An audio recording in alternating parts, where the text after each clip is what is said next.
Mbotele Mpangi, Mbotele Zola Mpangi, c'est Ngani Hio depuis Montréal. Les Mpangi, je vous assure, c'est le bonheur. Je vous assure, les Mpangi, c'est le bonheur. C'est le bonheur. En tout cas, en ce qui concerne le Kisalo, les choses ont pris une autre direction. C'est magnifique. Donc, ce matin, j'ai une communication qui sera la suite de ce que j'ai dit hier. Mais avant de commencer, j'aimerais d'abord dire un grand merci à la source divine unique, Mama Wandombi, à travers Mama Mayangi, Tuchidiatia, Mfumu Mamba, sans oublier Mama Nkosi, Mpeve Walongo et toutes les autres dimensionnalisations. À vous les Mpangi qui prenez le temps d'écouter mes kaboulas chaque matin et surtout qui prenez la peine de les partager dans tous vos groupes. Je vous dis ma tonne. Hier, dans ma communication, je vous ai parlé de l'art de l'écoute de soi. Alors, l'écoute de soi est très importante dans notre cheminement. Parce que c'est à travers l'écoute de soi que nous pouvons capter les messages que les guides nous donnent. En fait, les guides nous parlent à tout moment, sauf que nous sommes caractérisés par ce que j'appelle la distraction. C'est-à-dire, tu reçois une idée, tu as une idée, tu ne prends même pas le temps d'examiner l'idée, tu passes ailleurs. C'est-à-dire que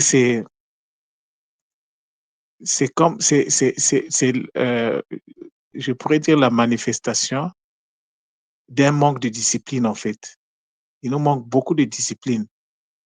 Et vous avez l'Mpangi, toute entreprise, tout ce que vous allez faire sur cette terre, la réussite de tout commence par l'écoute. Tu vas à l'école, tu n'écoutes pas ce que tes profs te disent, tu ne peux pas réussir tes examens. La réussite de notre processus initiatique dépend de l'écoute que nous avons sur les instructions qu'on nous donne, les diverses instructions, sur les messages que les Mpangi peuvent également recevoir, peuvent également nous transmettre, parce que n'oubliez pas que nous sommes tous interconnectés. Donc, ton message, quand tu es distrait ou tu n'as pas les capacités de percevoir, ça peut passer par une autre personne. La personne n'est pas obligée de venir te dire que j'ai reçu un message, mais vous allez rentrer dans une conversation et tu vas comprendre toi-même que c'était un message. C'est ce que je vis presque au quotidien. C'est magnifique, l'Mpangi. Donc, l'écoute de soi est un art. C'est une façon d'être. C'est un style de vie que nous devons tous, sans exception, développer. Très important, l'Mpangi. Parce que si on ne le fait pas, ça va compromettre notre cheminement, notre parcours initiatique. Ça va compromettre.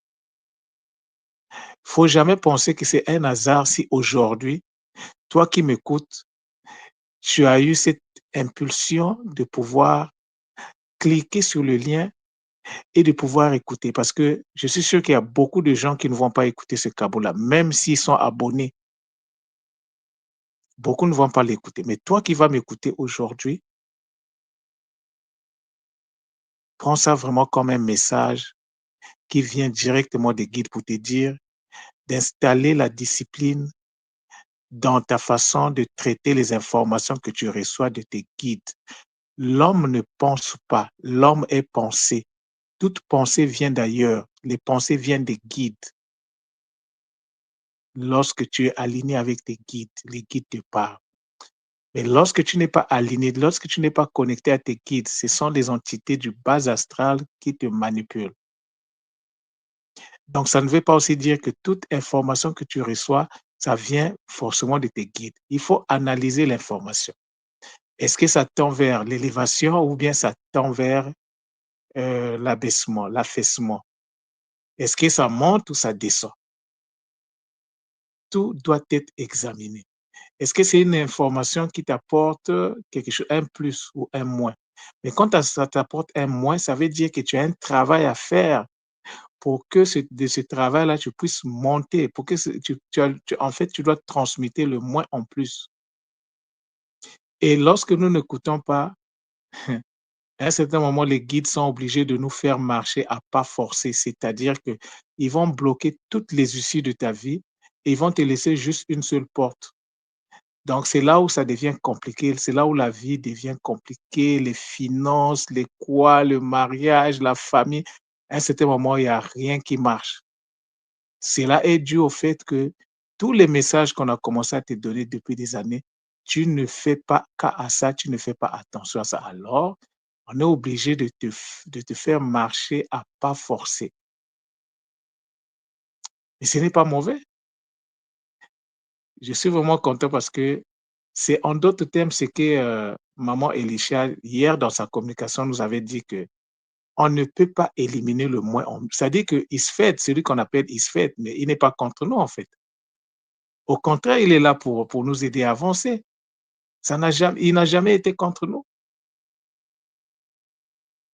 Donc, arrêtons de taper tout le temps sur Isfet. Taper tout le temps sur Isfet, c'est en fait, c'est dédouaner de ses responsabilités. Ça veut dire que tu n'assumes pas tes responsabilités et tu trouves une raison en disant: «Ah, c'est Isfet». Non, Isfet n'est pas là pour te faire du mal. Isfet est là pour te remettre sur le droit chemin. C'est ça le rôle d'Isfet. Il n'est pas là pour te taper, mais il a pour mission de te traquer parce que tu es en fait, tu n'as pas l'écoute, en fait. Tu n'es pas discipliné, tu n'as pas l'art d'écouter les guides. Alors, il est obligé de te remettre sur le droit chemin, mais ça fait mal, ça fait très mal. Donc, c'est à toi de savoir si tu veux que ça soit Isfet qui se mette à te remettre, ou bien si tu veux que ça soit Matt, celui qu'on appelle Matt, donc l'enseignant. Est-ce que tu veux l'enseignant ou bien tu veux le correcteur qui vient avec la chicotte et qui ne joue pas? Très souvent, nous faisons des erreurs parce que ce que l'enseignant a dit, nous n'avons pas écouté. Et quand celui qui vient, donc le correcteur arrive, on commence à pleurer, on commence à se plaindre. Mais ce que l'évaluateur t'avait dit, est-ce que tu avais mis ça en pratique? Le manque de d'écoute de soi, voilà le gros problème que nous avons.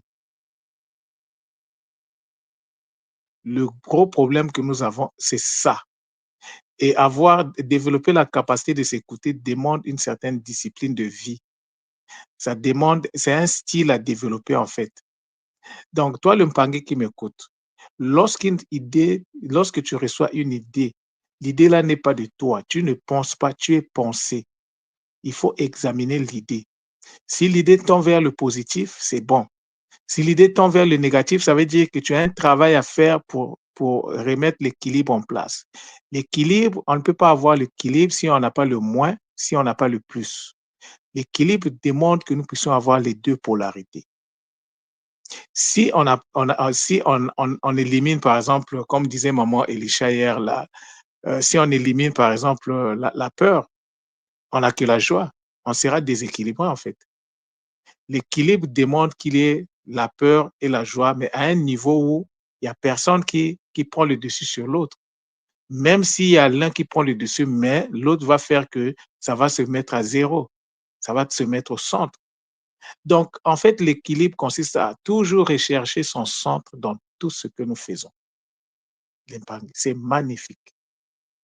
Alors, l'écoute de soi, c'est ce que nous disons, c'est-à-dire écouter, c'est le verbe, c'est le wa. il y a le ta, il y a le wa. D'où l'expression que j'ai l'habitude d'utiliser, le ta na wa, qui veut en réalité dire la parole et l'écoute. Donc, la parole et l'écoute forment une dualité à laquelle il faut associer une action pour que les trois forment les makukumatatu, les pangi. Quand je vous dis que c'est le bonheur, mais c'est le bonheur. Donc, un pangi qui écoute, qui n'applique pas, en fait, tu n'as rien fait. Zéro à l'examen. Quand tu écoutes, quand quelqu'un parle, on écoute, on applique, on a le résultat. Et les résultats, il faut l'évaluer. Est-ce qu'il est bon ou est-ce qu'il n'est pas bon? Parfois, tu peux aussi écouter, appliquer, mais tu n'as pas respecté ce qu'on t'a dit, la parole, l'impangué. Les Mpangui qui font le kiss ebb. Oh non, je suis arrivé au moins le Ntima, ça ne marche pas. J'ai fait toute une année sur le Moelo Ntima. C'est dur le Moelo Ntima, mais c'est normal. Est-ce que tu avais tous les outils? Le kiss ebb, en tout cas, moi, en ce qui me concerne, la façon que je vois ça, il y a des aménagements à faire là-dessus. Dans quel sens? Un Mpangui qui n'a jamais activé son cerveau, il n'a rien à faire avec le kiss ebb, en fait. Ça va être dur. En fait, tu ne peux pas commencer le Kiss Ebb si tu n'as pas réglé deux problèmes fondamentaux. Le premier problème, c'est celui lié donc, à l'activation du cerveau. Le deuxième problème, c'est celui lié aux énergies. Si tu n'as pas réglé ces deux-là, ça ne sert pas de t'aventurer dans le Kiss Ebb. Tu vas te faire mal. Ben, nous, on est passé par ce chemin-là, mais ce n'était pas évident, au point où je suis obligé de répondre. Mais c'était par rapport à cette époque-là. À cette époque-là, c'était normal qu'on puisse procéder comme ça. On était dans le Nsaku. Mais là, on est dans le Mpanzu, le Mpangi. Si on applique les méthodes, les recettes du Nsaku, ça ne va plus marcher. Ça ne va plus marcher. C'est ce qui explique la présence du centre Nungu. Le centre Nungu, pour les tout nouveaux qui viennent à l'école, c'est pour préparer les Mpangi à rentrer dans le nouveau programme que tout moi vient de déployer dans la nouvelle démarche de l'école actuellement. Tu fais cette démarche-là sans pour autant avoir les outils qu'il faut. Oui, tu vas terminer ton KISS EBS, il n'y a pas de problème, mais tu n'auras pas résolu ton problème. Parce que ce que tout moi dit, pour être un gars, c'est 9 ans d'études. Hein. Tu vas avoir l'énergie où? Comment? Par quel procédé? Tu peux finir ton KISS EBS, ça ne va jamais marcher. Ça va être compliqué. Lorsqu'on était dans le Nsaku, il y avait des choses que les guides faisaient pour que ça puisse tenir. Mais on n'est plus dans l'Nsaku Lempang. On vient de changer de cycle. Là. On est dans le Mpanzo. Donc, les énergies du Nsaku ne vont plus s'appliquer. Il y aura toujours, parce que le Mpanzo a aussi le Nsaku et le Nzinga.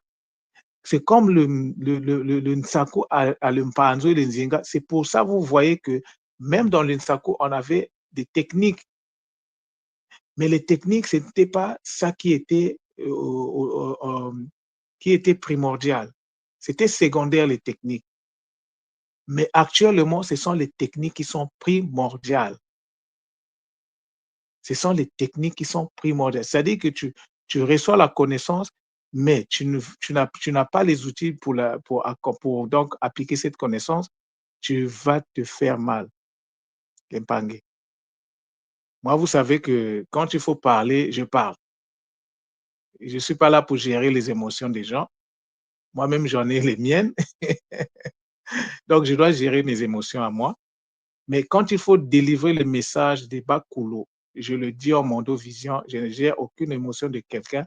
Je vous dis, les Mpangi, vous qui êtes nouveaux, Vous qui voulez vous lancer dans le programme du Kiss Ebb avec tout moi, si vous ne réglez pas le problème des énergies, le problème du cerveau, vous viendrez témoigner sur Kimoko un jour. Ayez seulement le courage de venir le dire en Mondo Vision. Parce que actuellement, l'accent, nous sommes dans le mpanzu, dans la pratique. Et donc, c'est la pratique qui est majeure par rapport à la théorie. C'est pas pour rien que ça va prendre 9 mois pour devenir un gars. C'est pas un hasard, 9. C'est le cycle que ça demande pour accoucher, pour enfanter. La moyenne, c'est 9. Ça prend 9 mois pour avoir un bébé et ça prend 9 ans maintenant. Ça va prendre 9 ans pour avoir un gars. Ce n'est que normal. Ce n'est que normal. Les gars qui ont été formés, les nous autres là, c'est-à-dire que c'était, je ne sais même pas comment je peux qualifier ça. Mais il fallait seulement faire parce que on n'avait pas le choix. Sinon, même nous, on doit reprendre la formation. Un gars qui ne lit pas ses cours, il est mal barré. Il est mal barré. Après quelques années, tu vas tout oublier en fait. L'Impangi, donc le wa dont je suis en train de parler, de ta nawa, la parole et l'écoute qui forment une dualité. Et donc, lorsqu'on on est devant cette dualité-là, nous devons y associer la pratique pour rentrer dans les makukumatato. Mais le wa, ce n'est pas seulement écouter l'Impangi. Le wa, c'est l'une des variantes du ya, donc du feu, de l'énergie. Le wa, c'est consiste donc, un processus qui permet de générer de l'énergie à partir de la matière, à partir d'une particule. Et donc, son anagramme, c'est le AU. AU permet de générer une particule à partir d'une énergie. Le Wa a son anagramme qui est le AU.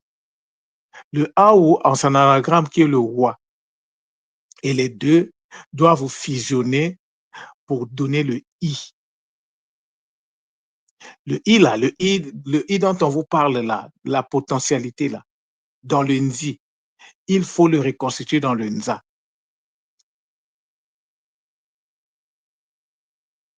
Il faut le reconstituer dans le Nza. Parce que sinon, tu ne peux pas faire le processus. Si tu n'as pas une source de potentialité, comment tu vas faire le processus qui a été expliqué à travers la déclinaison des sonorités du Nza? C'est-à-dire, comment tu vas partir du A pour arriver au O si tu n'as pas une source quelque part? Mais comment on fait pour remettre la source en place? Mais c'est là où intervient les cours du Kikongo. Et en plus, j'explique ça dans les- le nouveau service que je viens de mettre en place. Donc, dans dans les podcasts, c'est là-bas que j'ai expliqué, parce que j'ai repris la notion de la consonne et j'ai expliqué tout ça là-dedans. La notion de la voyelle, la notion de la fusion. La fusion de la dualité doit fusionner pour donner l'unité. Mais comment cela se passe? Mais quand tu as l'unité, tu as la dualité, tu as les makokumatato, puisque ça donne 3. Donc, la dualité ici, c'est le Zola. Le Zola, c'est pas pour rien que le 2, c'est le Zola. Mais le 2, c'est, en fait, le 3, c'est le ta et le tout qui donnent le ti. Et le ti représente donc la potentialité. Donc, lorsqu'on fait le ta et le tout, donc, lorsqu'on fait, on prend le ta, on fusionne avec le tout, on obtient le ti.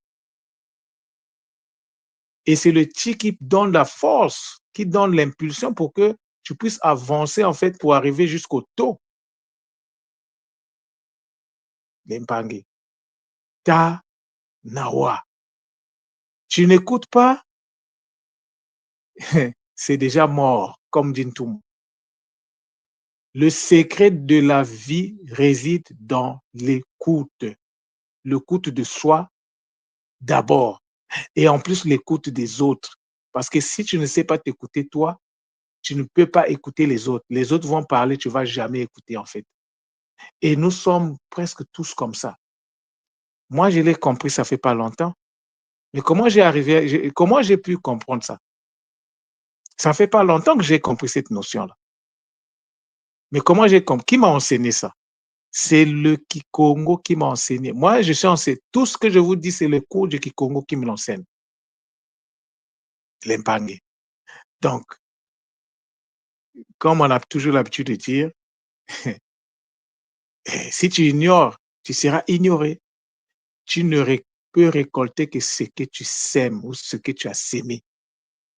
Si tu écoutes, tu seras écouté. Tu écoutes tes guides vont t'écouter. Tu n'écoutes pas tes guides, les guides vont te regarder faire jusqu'à ce que tu vas te casser les dents. Parce que pour revenir ici pour faire ces réincarnations, ces réincarner, c'est pas un problème pour eux. Ils ont tout le temps devant eux. C'est toi qui a 40 ans, 50 ans, 20, peut-être 80 ans de vie maintenant. Avoir 100 ans actuellement, ça relève de l'impossible. Être centenaire, 140 ans, pour respecter la logique, c'est pas évident. L'impact.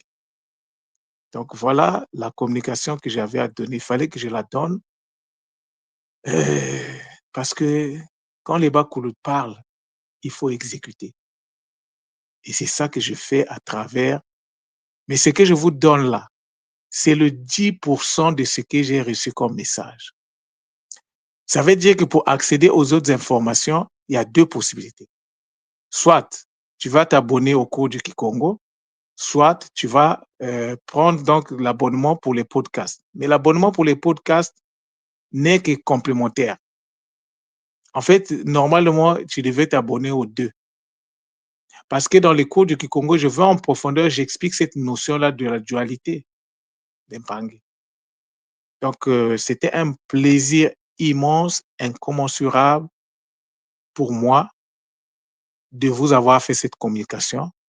Je remercie les Bakoulou de me faire confiance en m'ouvrant progressivement, en me faisant comprendre progressivement les choses de façon profonde et en me donnant cette volonté-là de toujours venir vers vous chaque matin pour vous donner donc, pour faire donc la transmission d'une partie de ce que je reçois en guise de Kaboula, en guise de en guise de don. Zola, Zola, Zola, Matondo.